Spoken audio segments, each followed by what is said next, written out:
কবরে নামানোর আগে আল্লাহর বান্দার যখন মৃত্যুর সময় ঘনিয়ে আসে, আহা, বন্ধু বান্ধব আপনজন কতজন তার পাশে থাকে।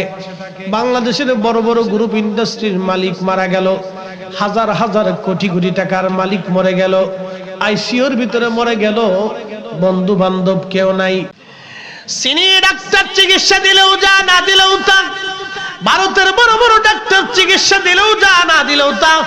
আমেরিকার ডাক্তার চিকিৎসা দিলেও যা, না দিলেও তা। বড় বড় হার্ট বিশেষজ্ঞ ডাক্তাররা হার্টের রোগে মারা যায়, বড় বড় ডাক্তাররা বিভিন্ন রোগে মারা যায়। আল্লাহ কোরআনে ডাক দিলেন, কুল, হুজুর আপনি বলে দেন, বলে দেন আপনি মৃত্যু থেকে তারা পালায়। ও নবী আমার বলে দেন, মরণ থেকে যতই পালানোর চেষ্টা করুক, মৃত্যু থেকে তারা পালাইতে পারবে না। এ মরণ তার সাথে মোলাকাত করবে, মোলাকাত করবে, মোলাকাত করবে। কথা বলেন ঠিক কিনা? পালানোর কোনো রাস্তা নাই, শেষ। কবরে নিয়ে চলে যাই, লম্বা বাড়াবো না, মৃত্যুতে চলে আসছি, কবরে চলে যাই, যাওয়া লাগবে না কি? আচ্ছা, এখন প্রশ্ন করি, জবাব দিবে।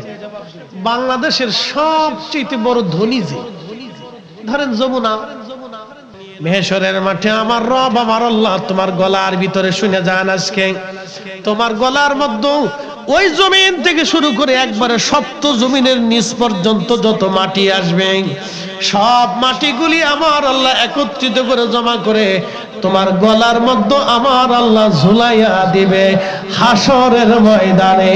জোরে বলা যাবে কি আল্লাহু আকবার? আল্লাহর বিচার আছে না নাই? খারে খাবি যদি খাম। বলা পান, তোরা তো অন্যের বাড়ির বড় চুরি করে খাস, বিরাট মুসল্লি। আম পাইলি সারে না, কাঁঠাল পাইলি সারে না, বড় চুরি করে, আম চুরি করে, কাঁঠাল চুরি করে।